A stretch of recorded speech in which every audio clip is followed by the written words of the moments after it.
Hello and welcome to the Metapod podcast. I wanted to start saying hello, good morning, good afternoon, good evening, and good night, like the Wasi, right? Like he does in his YouTube videos. But then I was like, no, I don't want to copy him entirely. And then I kind of got stuck. But anyways, we've got a great start to the Metapod podcast this morning, the podcast that revolves around the evolving meta. I'm Jake, that's Sean. Sean, how are you doing today? I'm good. I'm good. It's early. It's early. We're early birds now, Jake. I mean, you've Yes. been an early bird forever, but yeah, I'm good. I'm just chilling. My Cowboys got absolutely destroyed yesterday. So did my So Bears, I think. yeah, any New Orleans Saints fans out there, feel free to give my boys the shame in Discord. But other than that, it was a chill weekend. Did not get to play any Pokemon, and I didn't really get to watch any of Baltimore regionals. So You kind of did through our DMs. that's right. Yeah, I did. I watched some Pokemon like that, right? And then yeah, but you're gonna fill me in on some of Baltimore's happenings, right? hmm How about you? How was Yes, yours? yeah. So there's a lot of Baltimore. I didn't really get to play too much Pokemon this week. I did play in one, basically Stellar Crown. Well, no, it wasn't really Stellar Crown. I got to play in one locals this week where I did play against someone playing Stellar Crown. Um, we got to play Stellar Crown a little bit early if you had the cards and your opponent was okay with it at your locals.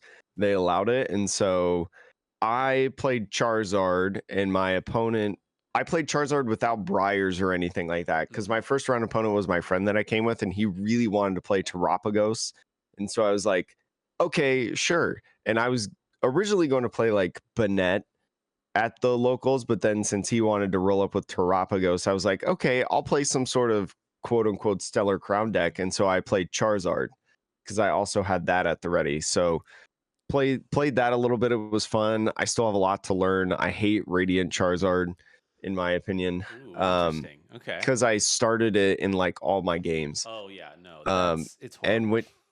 when you start that Pokemon, it's bad news bears. Yeah. Um, but yeah, I watched a lot of Baltimore actually, compared to what I usually do. So it was exciting to watch Baltimore. It was really cool. There was a lot of different things. We'll talk about some of those things a little bit of Baltimore, even though it's a format that is officially leaving with Stellar Crown becoming legal. But there's a couple things that we do want to talk about today. The first one we're going to talk about is actually Lapras. So you may have seen this in our Discord. Me included, people were excited about 7-Eleven Lapras. There's a first ever 7-Eleven English promo releasing. It is of Lapras. Now, hold your horses for everybody listening and or watching. When it says English on the PokeBeach website, it is not for America, sadly. It is specifically for Singapore, Malaysia, and the Philippines. My first impression when I saw it was like, oh my gosh, America. Oh my gosh, oh my gosh. And then I read the article and I was like, oh, drat. Remember that we get the Archaludon from GameStop, the Raging Bolt from Best Buy, right? And then is it Europe that gets EB Games Yep, I believe Archaludon? so. I think EB Games is European. Yeah, so I love the 7-Eleven Lapras promo because I have some other spray promos from stores like Toys R Us promos. My partner just the other day, she got a KFC promo, which I didn't even know existed. I don't know if it's even American. It could be like Malaysia or Yeah. something, but KFC Slowpoke or something like that, which was really cool. So I would have loved this, but just want to clear the air for people that this Lapras is not American if you thought it was. No specific date added yet for when this will release in Singapore, Malaysia, and the Philippines, but you could probably find this like decently priced on like eBay and stuff if you look to buy wacky singles and stuff like that. So you could still be on the lookout for it. Yep. Should already be out. And yeah, if you just want to pay that shipping from Mhm. Singapore, Malaysia, or the Philippines, you'll be good to go. So, but Jake, There's also another. Oh, hold on. oh, There's another one that I want to talk about. The training court. app. Do you remember me sending that to Oh, you? I yes, didn't yes. remember. Yeah, yeah. So, Yeah, let me see if I can for pull it up. anyone who does not know, as Sean is pulling it up, JW Krewall or Flex Daddy Righteous and Jared Grimsley, two buddies of the podcast, two good friends, um, made a website called Training Court. This is an app that you can use. I started using this a little bit where you can start logging your battles. So in here, what you do, so when you're playing PTCG Live, this is one of the different ways that you can do it that probably most of our audience will resonate with. When you're playing PTCG Live, after you finish a game, there's a battle log button, right? Where you can view the battle log after you see like how much damage your biggest Pokemon did and how much damage their Pokemon did. There's an export button on that battle log. So you can export your battle log and paste it into this app. And this app will log your game for you, what exactly, like literally every single action, what you did, what time it was, what day it was, and then it can give you data about your matchup spreads, things like that. And you can also use it for in real life tournaments, right? Whether that's your locals, whether that's Baltimore regionals this past weekend, you can fill in that information as well to, give you a good idea. So some people, I think in the last couple of weeks have asked either via like Discord, Twitter, or, our Discord server or my Twitter DMs or something like that, how they can improve in the Pokemon trading card game. And I think that this is a really cool resource that is just starting out, from some good friends, some good buddies. So it's going to be made with a lot of heart and a lot of dedication that I think you should try out. It's called Training Court app. That's exactly what it's called. So through here, you can start to kind of see, maybe some different matchups. It also logs like first or second. So like you can kind of see like, oh, maybe I should try going second and I have a better win rate going second. Or, man, I really lose to Lugia. You can start to kind of visualize some of that data in a pretty clean, fun way. I've started using this and I like it a lot. So wanted to shout that out as well. Sorry, Sean. No, no, this is awesome. Thank you for that reminder. Yeah.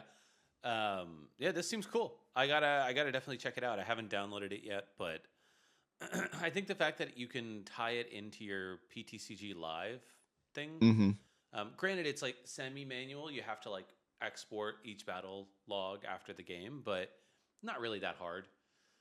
Yeah, Um, it takes literally like less than a minute, yeah. in my opinion, if you already have the training court tab open and stuff. It is a website. It's not an app yet. I don't know officially, but there may be works to try to eventually become an app that you can use. But for now, it's a website.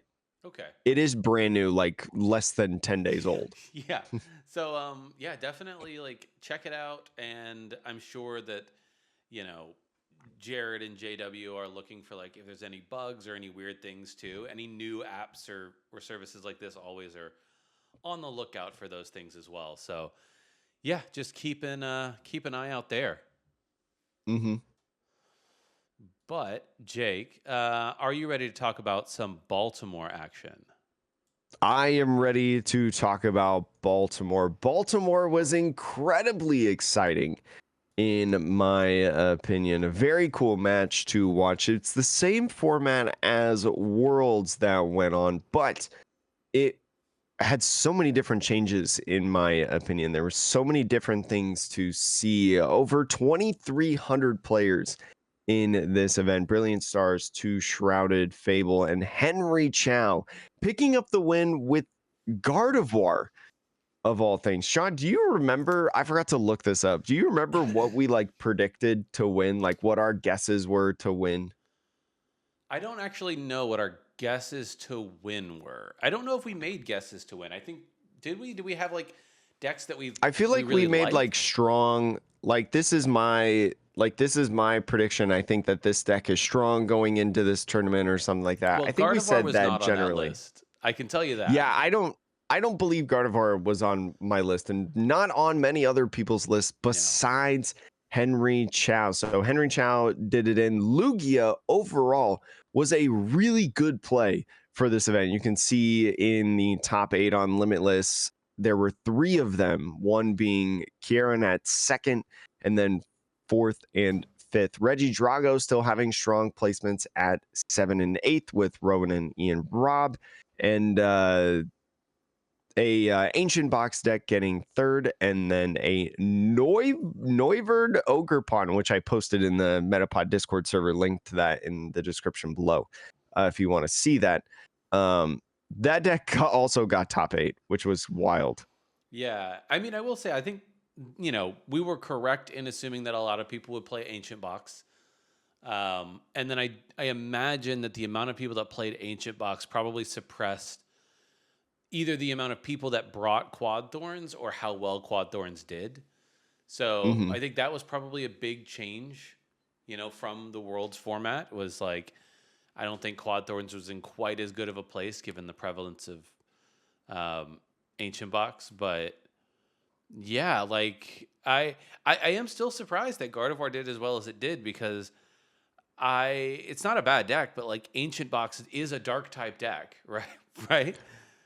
Well, it's interesting too, because Gardevoir not necessarily in the meta shares of the most played decks. Sean, I just DM'd you the day Yeah. 1 and day 2 deck analysis if we want to show people on here, because it's crazy. Gardevoir not on either of these 2 days in terms of popular decks. This is day 2 that we're showing. It's a screenshot. I was just watching Azul's stream, so it's got his face and chat on there as well. Reggie Drago dominating the scene in terms of the most popular deck, but Lugia being very popular as well, having a pretty good conversion rate heading in. This is not too much of a chance. Well, actually, Lugia, a really good conversion rate into day 2, was about less than 7% of the meta share in day 1, moving up to almost 14%, pretty much doubling from day 1 to day 2. The biggest fall off, though,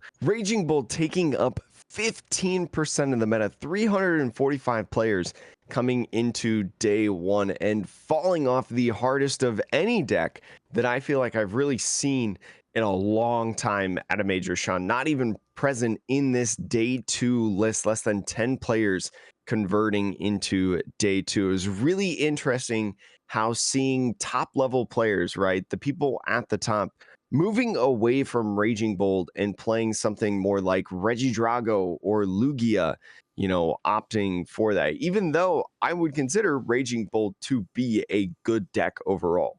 Yeah.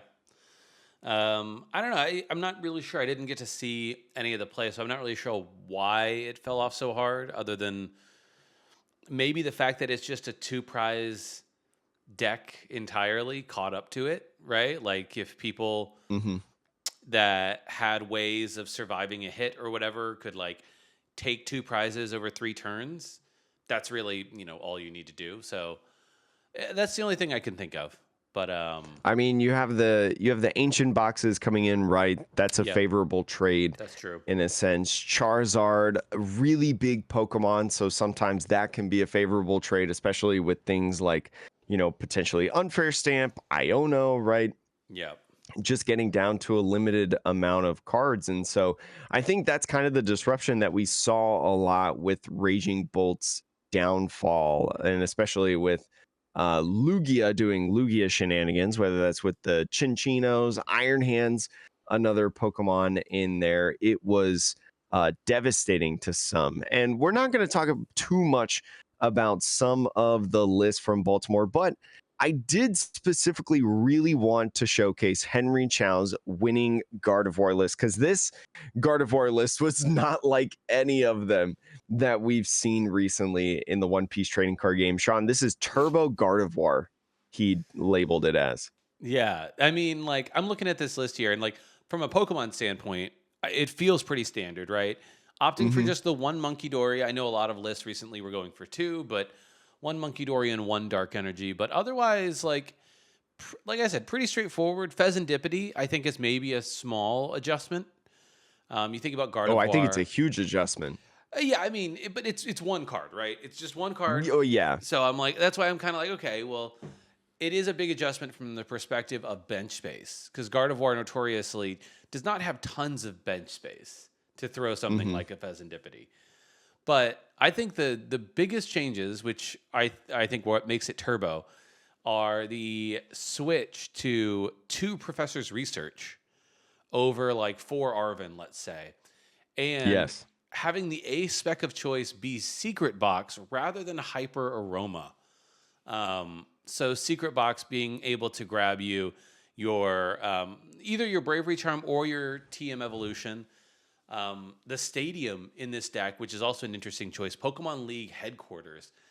If anyone out there listening doesn't know what this stadium does, I don't blame you, but it's a stadium that was a favorite of mine in Gardevoir and in Charizard lists. It always got a good surprise for my opponents. Basically, basic Pokemon's attacks cost one colorless more. So if you have this down, all of a sudden, if uh, if the Roaring Moon player, if the Ancient Box player doesn't have a stadium bump, needing 3 energy is probably more than they can muster if they have no energy on board. So that is pretty devastating, I think, in that matchup. I don't know if it really matters in most of the other main meta matchups. Well, if Um, you think about it, you talked about Radiant Charizard, right? Radiant Charizard being it's an true. option in some Drago decks, being an option in Charizard lists, right? Raging Bolt gets countered by this. Anything that plays Ogre Pawn and uses grass energies kind of gets countered by this in a stance from Ogre Pawn's perspective, right? Because the Ogre Pawn has to have one more energy. Ancient Box. Henry Chow said this in his interview, Mhm. basically, that that card itself just wins the ancient Yeah. box matchup. They can't do anything about that once that comes out on the field, and it's too big for them to climb. So I think, kind of like you were saying, it just catches your opponent off guard. They're not prepared for it. And I think that one of surprise that you can find so easily off of the secret box was just so valuable in so many situations for Henry in this weekend. And one of the bigger reasons why he got the win. So, I mean, look, it wasn't the kind of secret box plays that I was worried about when the deck came, when the card was announced, but we do have secret box winning a regional, Jake. So, Yeah. maybe the Hopefully, card is actually good. hopefully you got your secret boxes before they won. I don't know what price they're at right now at the time that this video releases, but I will say, um Jake, the playing secret box in some of these new decks that play the new Area Zero Stadium as well. You could mhm. just search out your stadium with ancient box, the secret box. Like you can go get other stuff. I don't know. Maybe the card gets better. Yeah, I mean, it's one of those things too where, like, if you're a deck that doesn't exactly need a specific type of A spec, right? Because it is Hmm. a one card in a deck. If you don't absolutely need Prime Catcher, you don't absolutely need Legacy Energy, might be interesting to just throw in a secret box, especially if you're running a area zero path unknown or whatever. What's that stadium called? I think it's areas. We'll get to some of those The lists in a the second. one that gives you Skyfield, Yeah, basically 8 bench spaces, but able to grab that. It's, I think, besides Culver's Tenacity, it's the only stadium search and format that we really have that's been used, right? I know yeah. Palkia V can find a stadium, but Can it? um Interesting. yeah, I with mean, its first attack, but that probably means you're losing the game. yeah, yeah. Area Zero Under Depths is the name of it. So, Yes. but yeah, So big shout outs to Henry on this win. It was very cool to see because we've seen Henry a little bit. Also playing rare candies. I almost forgot that. Rare candies and 3 bravery charms. yep. So really focusing on just blowing up the opponent's Pokemon, I feel like. But Jake, that was Baltimore Regionals. Do you want to just get into now, looking ahead? What does Stellar Crown hold for us? Stellar Crowns on the horizon, and we asked you all in Discord, what decks were you excited about heading into the Stellar Crown format? That was a question that we put in our Discord server for you all, and you all had some great answers showing off in the chat. So we're gonna go through these one by one. The first one we're gonna talk about is Cinderace. Cinderace EX, one of the new EX Pokemon that can do it does spread damage, right? With that second attack. I should pull up Yeah, the no, card. I can refresh people. The first attack Mhm. I think is the one that people are probably most excited about, which is 280 damage for 3 energy. And it says then you can't use this attack during your, this Pokemon can't use first strike during their next turn. That doesn't matter. So many cards do that, and it doesn't matter. We've So gone over this. we've gone over this, but 280 damage is a really good number. And if you can combine that with other effects, you can probably reach exactly what you need to knock out anything in the format. Um, yeah, it's second attack if you're playing it like that, which the deck list that we have pulled up can utilize it. You do 180 damage to one of your opponent's Pokemon. So you can choose something on the bench. And Mhm. 180 will knock out a lot of the bench sitters. I think it misses some key Pokemon like maybe Rotom V, or it might miss like Pheasantipity, if But I'm here's the correct. thing Yeah. alongside that. You are correct because it does miss those Pokemon. But this list specifically is playing Monkey Dory, the Gardevoir Monkey Dory that moves damage counters to the other side because you play stadiums like Magma Basin, right? If you use Yep. Magma Basin onto your Cinderace to help get that hefty energy requirement on the spread damage, you can actually move that damage off from Monkey Dory onto one of your opponent's Pokemon to be able to reach those 190 numbers, 210 numbers on Pheasantipides, Rotons, or maybe just finishing off other Pokemon in general that maybe ran away if you didn't knock them out from the flare strike. But yeah, I mean 280 a pretty good number overall because of stuff like Reggie Drago. Um Yeah. yeah, I I'm mean I'm it's a cool deck. I'm looking at this list, Jake, and I'm like, I look at this list, and the half of me is like, wait, wait, wait. Is this just Charizard? If Charizard were like a little different, this feels like weird Charizard.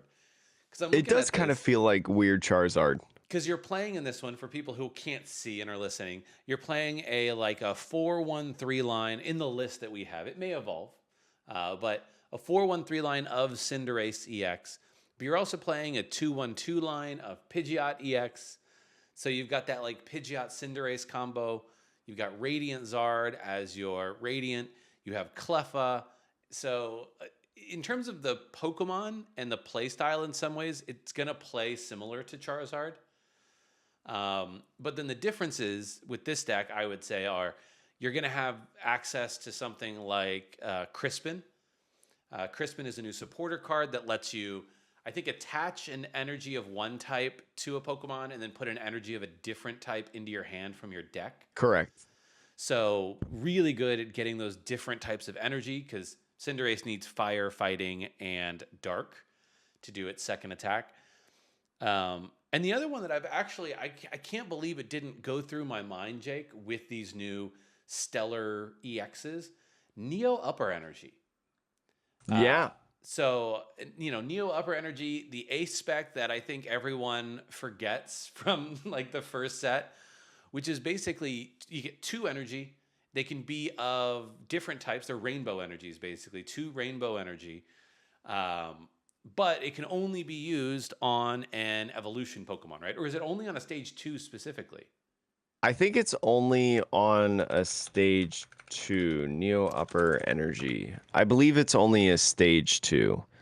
Okay. Yes, only a stage 2. Got it. So, but like Cinderace EX is a amazing like card for Neo Upper Energy because if you think about it, Magma Basin plus Neo Upper Energy, you're fully powered up for your stellar type attack without even using a supporter. It's kind of wild. Or yeah, I mean, being able to use Crispin as well, like in the turn, is so valuable for that. And remember that also Cinderace, that first attack that does the 280, the flare strike, that is two colorless. So you Yep. see in this list that we have here, double turbo energy as well. Very valuable for stuff like Colress Tenacity, right? Colress Tenacity being able to find Magma Basin and either your Neo Upper or double colorless to be able to get attacks off. Yeah, I was gonna say like I could even see these lists changing to include maybe more like a second copy of Colress Tenacity. Because if you really think about it, Colress Tenacity by itself has the ability to power up a Cinderace.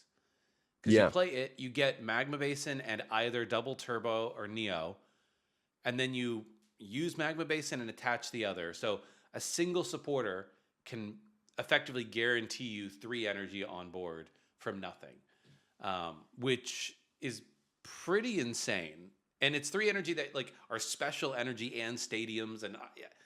So I think a lot of people were kind of hyped about Cinderace. Like I think it was like a low hum when people were talking about the set list because 280 is really good. Monkey Dory I think is a really smart inclusion in the list.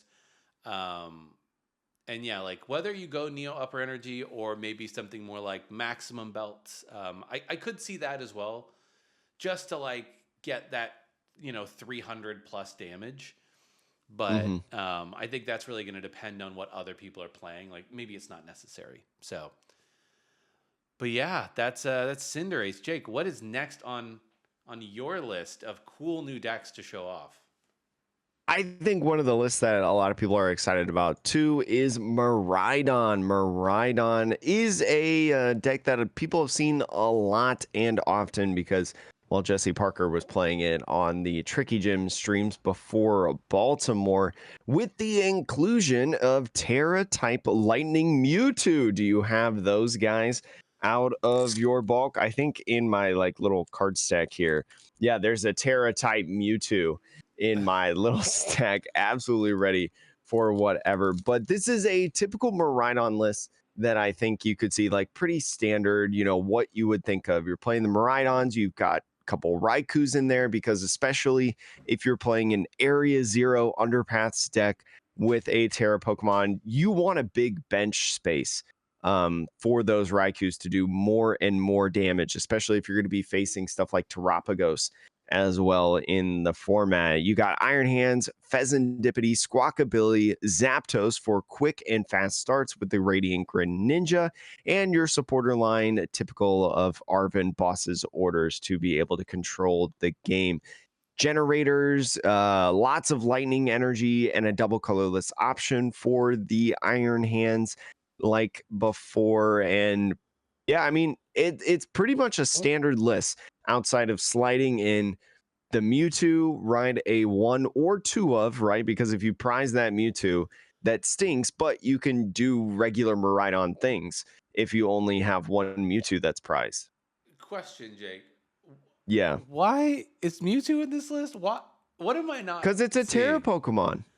Oh, you need. Oh, I get you. I Yeah, get to you now. because remember, You need a remember Terra for type. Area Zero Yeah. under depths, yep, you need a Terra Pokemon in play. And with Mewtwo, right, some people might say, oh, why don't you just run Terapagos, which is valid in this list. I don't think it's wrong. But with Maridon's ability of being able to find 2 basic lightning Pokemon and put them on the bench, you have so many search options to be able to find your Mewtwo EX turn 1 and be able to turn on that Area Zero Underpaths Stadium card to fill up that bench and be attacking with stuff like Raikou right away for bunches of damage. So that's literally the reason that Mewtwo is in this deck, is just to open up the Area Zero, but it can have so many positives in this deck. I mean, I will say, I'm looking at this list now, Jake, and I think it seems really good because you get. I feel like the deck wants to focus more on Raikou as your main attacker than anything Yeah. else. So Raikou's the most efficient attacker in the deck by far. yes, and if you're filling up your bench, and if your opponent doesn't know what's going on, and they fill up their bench to 8 Pokemon, then like yeah, that's going to be a problem for them. But Mhm. the one thing I'm going to note that I think is a little off with this list is if your opponent simply knocks out your Mewtwo, those 4 copies of Area Zero Underdepths does nothing because there is no Okay, but Pokemon recursion in the deck. then you just play like the regular Maridon list that got top 4 at Worlds, right? Like you just I play regular guess. Maridon. I guess. It just feels weird to put 4 copies of the stadium in, but only 1 copy and no recursion of Mewtwo. So that was the only thing I would say. Is like But think about this just in way case. as well, right? A lot of lists are now playing stadiums, right? Mhm. being aggressive and playing some sort of stadium. So either A, somebody else has played their Area Zero underpaths, and so you can't replace it. So it's like Ultra Ball fodder or Mhm. something, right? Or if they play like a league headquarters, right? We just saw Henry Chow win with league True. headquarters. That would body this list. Yeah. And so league headquarters, you just take it out. Like you're just playing a stadium that's basically like a chaotic swell almost, like you're just getting rid of the other stadium, even if you have no opportunity for the Terra Pokemon. So yes, you're right in that if they knock out the Mewtwo or you prize your Mewtwo with this list, Area Zero Underpaths is just literally a play stadium, does nothing else kind of card. But it has value in, like stunting your opponent in a sense in a couple different matchups when they want to play something. Yeah. So I mean, that was just a small note. I was like, it seems like it's a very more of a glass cannon than even I would be Hmm. comfortable with. But I do think there's a lot of potential for Raikou, especially with that new stadium. So it's cool to see like the solution to a Terra type Pokemon in Maridon is this weird Mewtwo that everyone's like, Yeah, I that don't know what nobody's ever thought about using. exactly. So Finally getting its moment. next list that I wanted to chat about though, Jake, is Hydrapple EX. Let me go over here and see and just remind myself and our viewers and listeners what Hydrapple EX does. It is a stage 2, 330 HP grass Pokemon. Its ability, once during your turn, you can attach a basic grass from your hand to one of your Pokemon. If you attach energy in this way, you heal 30 damage from that Pokemon. So it's kind of like an Ogre Pond, a Teal Mask Ogre Pond that heals a little bit of damage. So that healing may or may not matter, but Teal Mask Ogre Pond is a pretty awesome effect regardless. And then for 2 colorless energy, does 30 plus 30 more damage for each energy attached for each grass energy attached to all of your Pokemon. So you don't have to load it all up on the one. So you can really spread all that energy out, make every single Pokemon on the board a threat every turn, so that it's really difficult for your opponent to effectively answer that threat, right? Like every turn you're going to be Hmm. swinging for crazy damage. So, Jake, have you seen people playing this list? I mean, I imagine some people are probably pretty stoked about it. I have seen some people play it on ladder. I've seen some YouTube videos on this. And so essentially, yeah, it's like you said, it's just a turbo version of just accelerating grass energies, right? You don't necessarily need to use Hydrapple's ability to heal, right? Because we're in kind of this like one shot format. But you can use this Hydrapple EX to just accelerate energies, and alongside your Ogerpon EXs that you're playing, you can get, if you have one Hydrapple, one Ogerpon, and then one energy, you can get 3 energies on the field and already doing 120 damage, and that's without any other turns right there. So this list, this Applin and Hydrapple, remember Hydrapple stage 2, so you are playing a rare candy build in this, just has a lot of searching and aggressive options with plenty of research. Iono, a full stack of those 15 energies and different search options like Nest Ball, Buddy Buddy Poffin, Bug Catching Set, which is really cool in this list because you play 15 grass energies and you play 12 grass Pokemon. So you're going to hit some options right in here, and trekking shoes alongside it. Also, the A spec, at least for this list that we've got right here, Neo Upper Energy Oh, to try to Legacy. offset the price, or Yeah. I'm sorry, Legacy Energy. Yeah, my apologies. I was looking at it and I knew what it was. I just didn't say the right name. Legacy Energy to offset the prize trade. Maybe make one of your Hydrapples a one prizer and force an additional knockout. Because aside from the Applins, you're playing all two prizers in this deck. A very straightforward line of 4 Applin Hydrapple, 4 Ogerpon, and 1 Pheasantipity. Yeah. I mean, like, it's the similar problem that I think Raging Bolt faces, which is you can do a Hmm. ton of damage, but you are primarily like you're just a 2 prize deck that like I think that's the one area where I would maybe consider whether or not this deck suffers is that just like Raging Bolt, you're basically a two prize deck, right?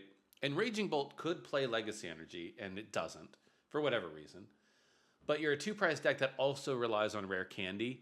And I think that's where, like, for me, this one I'm like, is it just doing Raging Bolt things but worse? Like the only upside to this one is that Hydrapple is 330 HP. Yeah. So the likelihood that it's getting one shot is much lower than Raging Bolt. So that might be all you really need. So that definitely would be something to consider if you're planning on playing this deck, is like, see how beefy that 330 actually feels. And then that might allow you to either test out other ace specs, then Legacy Energy, because if your opponent takes an extra turn to knock something out, in my mind, that's effectively the same as Legacy Energy, right? Mm-hmm. Because it's 2 turns to knock something out is basically one prize per turn, or Legacy Energy is just one prize in one turn. So I'm like, it's 6 one way, half a dozen the other. So It's interesting to see how this deck could evolve. We may see in future iterations as well play something like Arven, right? Arven just being a really good card. You don't really have tool cards in this deck, but finding stuff like Bug Catching Said, Buddy Buddy Poffin, Rare Candy is so instrumental to so many game plans. But you do have the Ogre Pawns in aggressive draw. So I would think that you're pretty decently consistent. I wouldn't say yeah, like no. overly consistent, but it feels pretty all right. I haven't tried it though, so try it for yourself and then let us know. Um, and next on the list is like, how does Henry Chow, how does that deck get better, Jake? How This does is Guardy? this is pretty much Henry Chow's Gardevoir Turbo list plus one Briar in here. That's pretty much what I did with this deck in putting it together because I was like, it can't be that bad, right? You don't necessarily need to, or actually, never mind. Delete the Briar. Oh I just no, remembered that there's no Terra Pokemon in this list. I keep Ruh-roh. forgetting that the EXs are not Terra. Terra Pokemon. But honestly, like just talking about Henry Chow's list in general, I think probably it's not too bad like heading into the Stellar Crown format, right? You have some of these different Pokemon, you have some of these different options, right? Especially now with this turbo build kind of putting Guardy back on the map. I think you could probably just take Henry Chow's list, start with that, and run for it. Don't look at the list that we have here on Yeah. screen because it's got a dead card in it. But with Henry Chow's list, you probably have a decent starting point. And I think really the meta kind of depends on how much Dusknoir is relevant Hmm. in the format, because we'll talk about a couple lists here in some moments about Dusknoir, or that have Dusknoir in it. And if Dusknoir is really prevalent, then I think Gardevoir kind of suffers because you put all that damage like on these small Pokemon, and so they can take multiple knockouts in a single turn. Jake, can I offer a new card that Gardevoir maybe could consider? Yes, I think Grand Tree as the ace spec rather than Secret I've thought Box. about that. I don't I've thought know. about Grand Tree. Yeah, it's a weird one because I'll say this. It normally you want to get as much value out of your curly as possible. But if you are opting for a more turbo version of Gardevoir, I could see playing like, a one of Colress Tenacity in the list to go Hmm. find Grand Tree. Now, finding your Colress Tenacity probably means you need to also play Lumineon. Maybe it's not good, but I Oh, yeah, I think Grand Tree though is interesting where you could go from a Ralts all the way up to your Gardevoir in a pinch, right? And hmm. so I don't know. That's the only thing that in my mind is kind of like it might be worth it instead of Secret Box, but I just wanted to throw that out there. It's one of those things that as the meta evolves, as people do more of their testing, one of those cards that you have off to the side of like, if I had a 65 card list, this is what I would do. But Yeah. you obviously have to make a 60 card list. So some things have to be left in and some things have to be left out based on the game plan. So definitely try all those things, do all the testing, use the training court app to do your testing as well. That's something to note in there. But we got to move on with some of these other decks. We'll start out now with Terrapagos Noctowl Dusknoir. So Noctowl, one of the best cards coming out of this set alongside Terrapagos. Noctowl being able to find any two trainers when you have a Terra Pokemon in play. That's a big thing that people have to remember about this Noctowl. It is shady dealings, right? Being able to find anything, but you have to have a Terra Pokemon in play when you evolve this Pokemon from your hand. So it's interesting in this list using the Bouffalant as well. You've got Bouffalant, Fan Rotom, a really strong combo in here. Fan Rotom not only finding your Bouffalants to reduce damage on your Terrapagos, but also setting up stuff like Noctowl, setting up the Pidgeot EX that you have in this deck. It's essentially a Buddy Buddy Poffin in here. And with the Dusknoir line as well, you're able to do a lot of damage onto different Pokemon in this deck and really take some key knockouts. One card that's very interesting in this deck, Sean, that I want to mention is a 2 of Morty's Conviction. What does that do, Jake? I do not remember. This is a spicy supporter card that I think could see some decent play in this format. It says you can only use this card if you discard another card from your hand. But if you do, draw a card for each of your opponent's benched Pokemon, right? In a format with Area Zero underpaths, right? And big bench decks like Terrapagos decks, like we're talking about right now, Palkia decks running around. We just showcased Maridon that has a big bench at times. Morty's Conviction could do a lot of drawing for you, right? Draw up to 8 cards at a single time. It's not an Iona where you draw, shuffle your hand, put it back in, draw 6. It's not a research where you discard your hand and then draw. It is a complete addition. You only lose essentially 1 card from your hand on this. So could be something if you don't have any Morty's Convictions full arts that maybe you want to try to do before the Stellar Crown regionals really start happening. Because although it's probably not groundbreaking in the format, it could see play, in my opinion. And then the other card that I think is important to call out, you briefly mentioned it in Gardevoir, but then we didn't really talk about it for a variety Oh, of yeah. reasons, is Briar, right? Like, I think Briar Yes. is going to be a very annoying card to play against for a lot of people because Briar, if you don't remember, it says you can only use this card if your opponent has exactly 2 prizes remaining.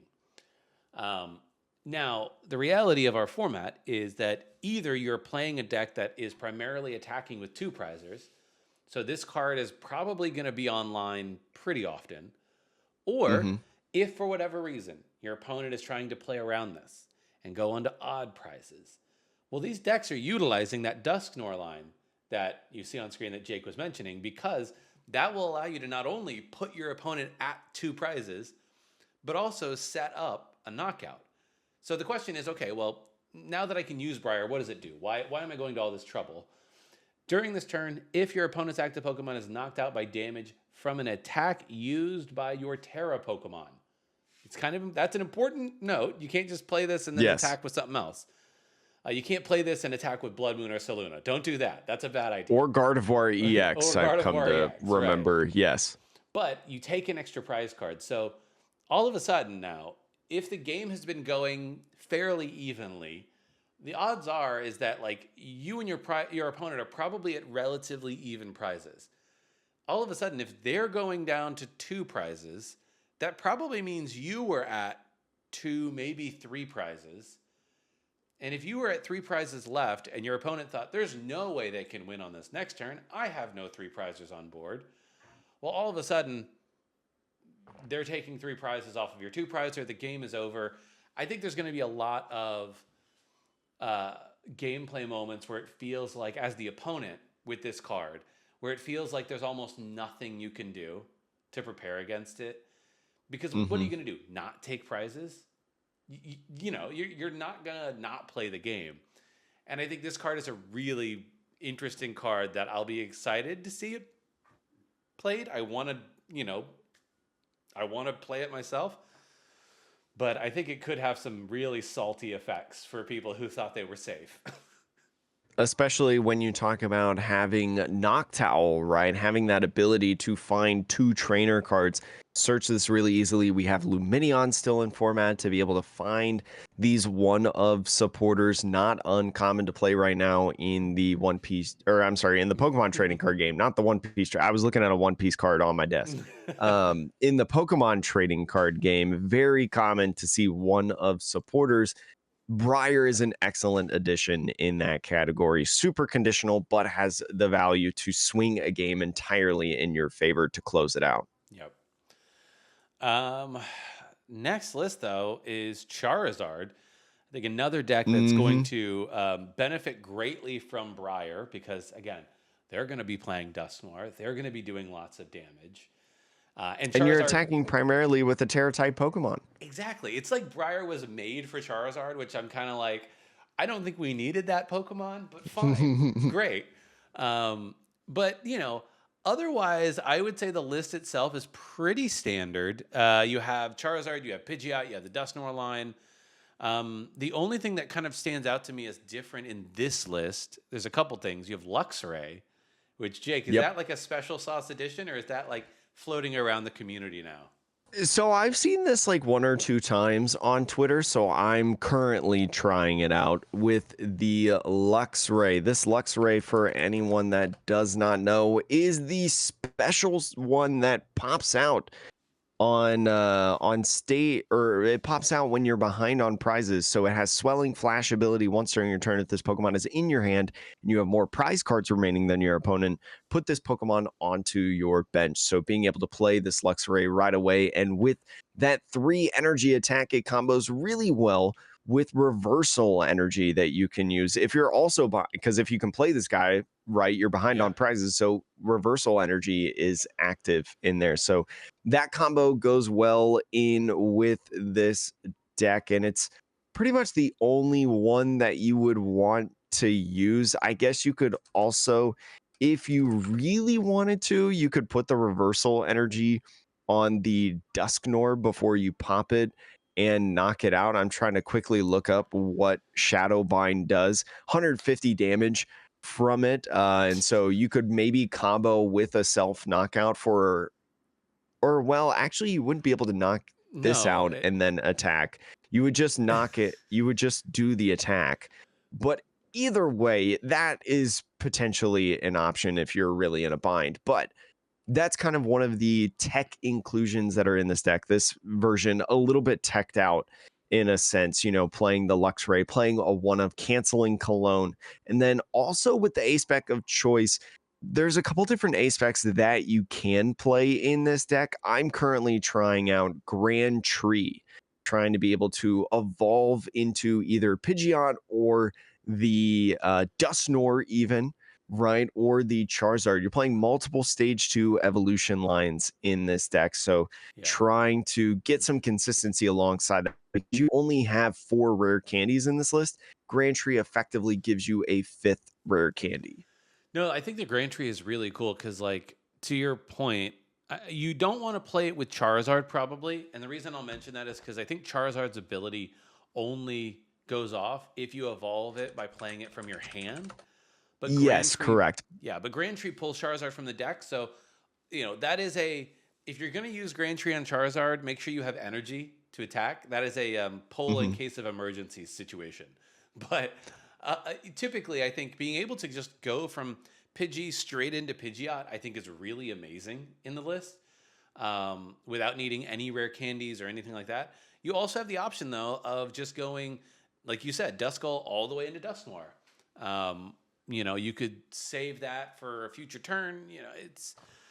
This is another deck. It's so weird to think about this, Jake, but this is another list where if you're running Luxray and Grand Tree and Reversal Energy, I could also see playing Colress Tenacity here because Mhm. then you can Yeah, go. Culver's Tenacity, it Yeah, could be a valid one of in this list if you wanted to, especially because you also have a double turbo in here to be able to attack with Radiant Charizard, right? Your Radiant of choice that we've seen so frequently in Charizard EX lists, or maybe Pidgeot, right? Pidgeot does have some validity in some opportunities for attacking in certain situations, so could see that in the future. But so I've played Charizard a little bit. I feel like the Grand Tree can work well with Charizard, even if you evolve straight into a Charizard, right? Because when you use one Infernal Rain, right, you have to accelerate 3 energies, right? 1, 2 on one Charizard, 3 on Bench Charmander, Yep, right? All you need is just an attachment from it's hand true. to be able to do that. So yeah, you're right in that you can only get the ability off of that. So you do need to be careful and make sure that you do have those energies on the field. But I think people kind of undervalue a little bit like how often you actually run into that trouble, especially if you do get to use an Infernal Rain once in the game, how far ahead that can put yourself as, because you can effectively put up to 4 energies on a single turn if you use one Infernal Rain with the hand attachment for turn. So Yeah. it's kind of interesting to see kind of the flexibility of this list at times. But I will say, just a reminder, if anybody out there is playing any locals with Stellar Crown in the next few weeks and they are playing Charizard with Grand Tree, just keep an Hmm. eye out. If they throw that Charizard in from the deck and try to go get energy, you could just be like, I humbly apologize, but no, no energy for you, good sir. I Uh, think probably the things that I probably, if I test a little bit more, I'd probably cut the Luxray though, just for consistency mhm. purposes. Like you probably just want more consistency cards rather than the Luxray reversal. I don't know exactly what that would be, but I think that would be the first to change, and then probably changing the Grand Tree A spec to something else. Okay. Jake, why don't you tell us about Zoroark? I think This is my pet deck. I posted this in the Discord. I love this deck so much. Hisuian Zoroark V-Star. Wanted to shout this out. Plays a lot of wacky different cards that a lot of people don't really think about, including Hisuian Zoroark V-Star doing 50 damage for each damaged Pokemon on your side of the field. And so, obviously, to do buttloads of damage, you're going to play Area Zero Underpaths Stadium and Terrapagos in this list to be able to unlock your bench and do up to 380 damage at a single time, something that I've actually gotten a couple times in games on jeez. live because. And you're like, wait a minute, 50 times 380 damage? That doesn't make sense, Jake. Well, you play double turbo energies, so you got to do that minus 20, unfortunately. But you're playing another slew of wacky cards, in my opinion, including your Radiant of choice, Radiant Chargebug. Sean, do you even know what Chargebug does? No, Jake, of course I don't. Radiant Chargebug is an incredible card. I love this little guy. He's so bad in most other decks, but he's good in this one. This 90 HP basic Pokemon has the ability Shocking Block. Whenever any player attaches an energy card from their hand to one of their Pokemon V, put 2 damage counters on that Pokemon. So, since your Zoroark line is a V and V Star, attaching your double turbos to them will accelerate that damage output Hmm. to do much more damage. And especially with Gengar, right? The Gengar that comes from the discard onto the bench puts 3 damage counters on this. You're obviously playing the damage pump package to be able to spread those energies from your Gengar or maybe putting it on yourself from the Chargebug to spread around the Pokemon. But Sean, that's not the only Pokemon in this deck that puts damage on itself. Do you know what the Dodrio does? I mean, is it if I remember correctly, it's like a draw engine that puts damage on itself? It does. So once per turn, you can put 1 damage counter on your Dodrio, and if you do, you draw a card. So that's another way to just get damage stacking onto your bench and be able to have a consistency card as well. It's like Ogerpon, instead of Yeah. accelerating an energy and drawing a card, put a damage counter on yourself and draw a card. This deck has a lot of potential, in my opinion. This deck is explosive at times. It's very fun, in my opinion. I mean, this is my favorite deck. I'm playing this at locals. I'm terrorizing the local scene with this at the bottom tables. It's not the best deck, and it's not going to win a regional probably, but it is something that I think is meta in this format. I think it's something that you can play and be able to do. I don't know if I'd even consider this tier 2, right? Hmm. It's probably in that tier 3 kind of rogue tier, I would say. But I do think it is a decent deck. I do think it has some decent matchups, right? The ability to absolutely explode. And especially with like stuff like Iono. Iono being able to reset your opponent's hand is just so good, honestly. And the ace spec is weird because like you can play a lot of different ace specs, I feel like, in here. Like you can play Area Zero, or I'm sorry, Secret Box to like find those like Henry Chow did. You can play Unfair Stamp to more threaten your opponent's hand, right? Do some control in that aspect. You can play Prime Catcher. I'm currently on Prime Catcher right now. I don't know if I'll stick to it though, because just being able to choose what Pokemon like you want to knock out is so good. Hmm. Um, and it also has some flexibility as well, attacking with the Terapagos with the double turbo. The one thing, question for you, Jake.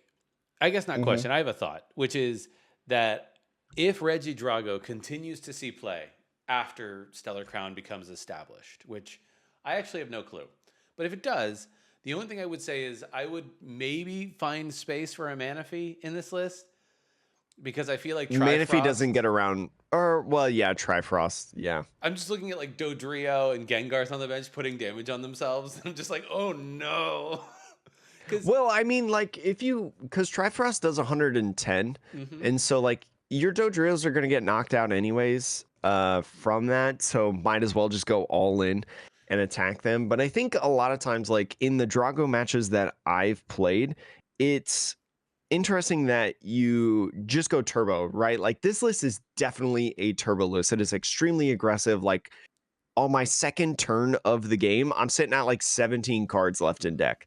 Like with the trekking shoes, with the squawk ability, with the research, with the Pheasantipity, and the draw from Dodrio. Like there's a lot of draw in this deck. Mm-hmm. So I think you just try to outpace stuff like Reggie Drago. You try to outmaneuver it because even with the Gudra, right? The Gudra attack, whatever that is, I forget what it's called, even though I used it at The one that NAIC one year. decreases the damage they take by Y- 70. yeah, exactly. Boosts up the defense. You can still knock it out with Zorark with Yeah. that 380 output, like I Wild. mentioned. So, yeah. So, I mean, again, this deck has a lot of potential. It's viable. It's really good. It's my pet deck of the format. Feel free to talk to me about any of this stuff. But yeah, I mean, it's funky. I Yeah. love it. I will It's say the my deck. benefit of a pet deck is that the second you sit down at a table, at a locals especially, the odds of your opponent really understanding what you're doing right away are very low. Meaning you Hmm. usually have one or two turns where your opponent doesn't even know how to respond, which in a best of one Exactly. format is not the worst. So, but Especially in a blind matchup, right? Because your opponent decides to maybe start something, right? And then you flip over your Zoroark and they're like, oh no. And you knock out whatever's in front or oh, whatever and just get I am ahead. so aware. Like, hey, my Petulant deck, that pet deck that I played, I had an opponent who played Charizard. They had two Pokemon in hand. They decided to go second. They did not put a second Pokemon down, and I donked them before they even had a turn. And they were like, I Exactly. didn't even know what you were playing. I would have put a second Pokemon. And I'm like, well, there you go. Yeah, it's just one of those things that's like that like that kind of value can really bring dividends. But Jake, last deck of the day for Stellar Crown stuff is probably, I don't know, it's probably one of the best new decks. I say new decks, one of the best revivals, shall we say, I of think the format. revival's a good term. And that is Palkia V Star. So For those of you who don't remember, Palkia V-Star's attack does, I think, what is it, 60 plus 20 for Yeah, each? 60 plus 20 for each bench. Exactly. So, as we've been talking about, so many decks are running Area Zero under depths. I think in a lot of ways that one stadium might be the most impactful card in the set because it seems Hmm. to unlock a lot of opportunities for everyone else. Um, but it's a downside because like all of these decks that benefit from it benefit your opponent just as much, most likely. Yeah. So all of a sudden, though, Palkia V Star is a beefy Pokemon at 280 that can take really serious advantage of this. So, like, if you thought Raikou was doing big damage, Palkia is like, in another class. And it's going to be doing crazy damage based on the number of Pokemon that are on the bench. And it pairs really well with Terapagos in that you can power Palkia up, you can power Terapagos up with Palkia V Star's ability. Um, Oh, you cannot.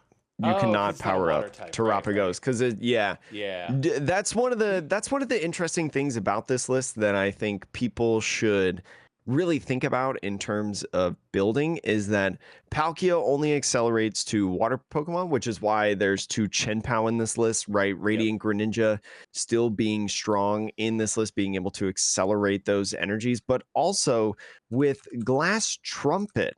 Glass Mm. Trumpet is an interesting inclusion, in my opinion, in this deck because it says choose up to 2 of your benched normal type Pokemon and attach a basic energy from your discard pile. So, mainly, I think comboing with Chin Pao, I think that this is just as much of a Chin Pao deck as maybe it is of a Palkia deck, being able to accelerate some of these energies, use energy switch, be able to take big knockouts after putting a ton of energies on the field. But yeah, this list is very interesting. Again, some of the first iterations, it's a revival of the deck, so we don't necessarily have a ton to base off of, but it's basically like instead of playing a regular Chin Pao deck, right, with Baxcalibur, you take away the Baxcalibur, you add more Palkias, and you put in Terapagos instead.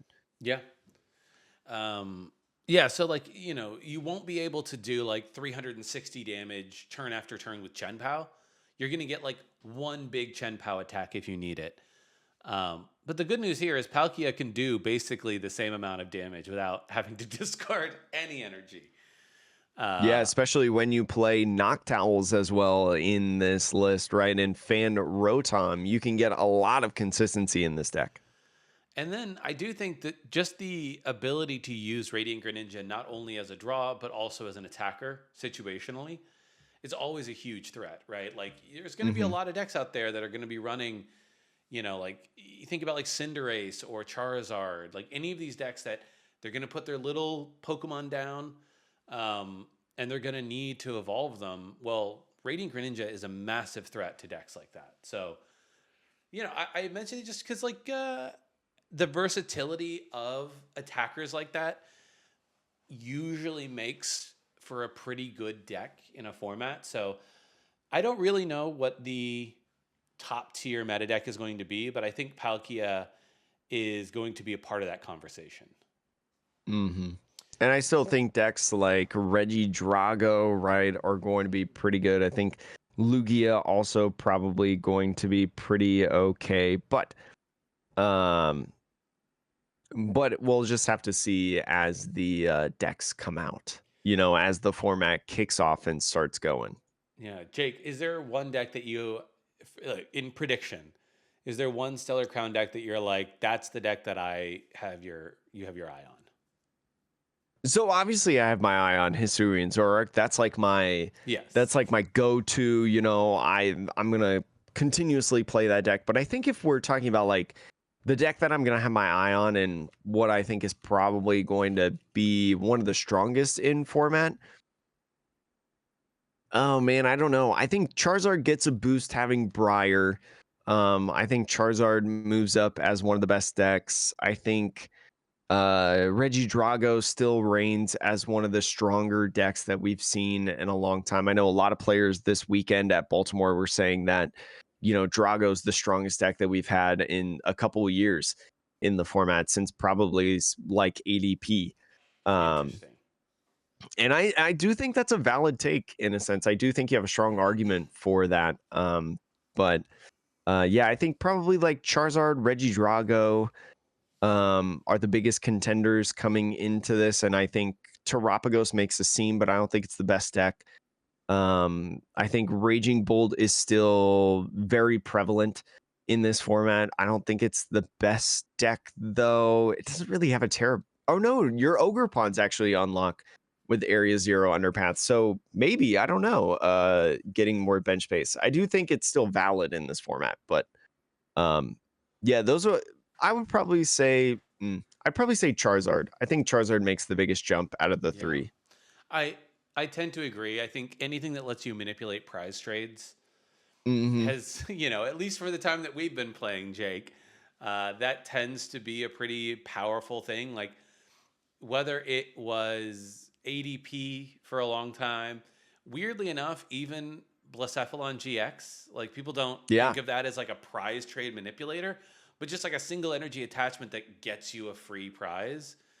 yeah, Is exactly. so, and I think Briar is definitely going to have that impact where it's just like, yeah, it just could be really gross. So we'll see. But I'm kind of with you. I think Charizard could leap into the top tables, so to speak. But If Hisuian Zoroark wins, though, watch you're, out. I'm going crazy. yeah. All right, Jake, you'd like to sign us off? That's going to be it for the Metapod podcast, Pokemon podcast that revolves around the evolving meta. Let us know what decks you're most excited for, either in the Discord, in the YouTube comments, or however you try to communicate with us. I'm Jake, that's Sean. Thanks so much for listening, and we'll see you next week.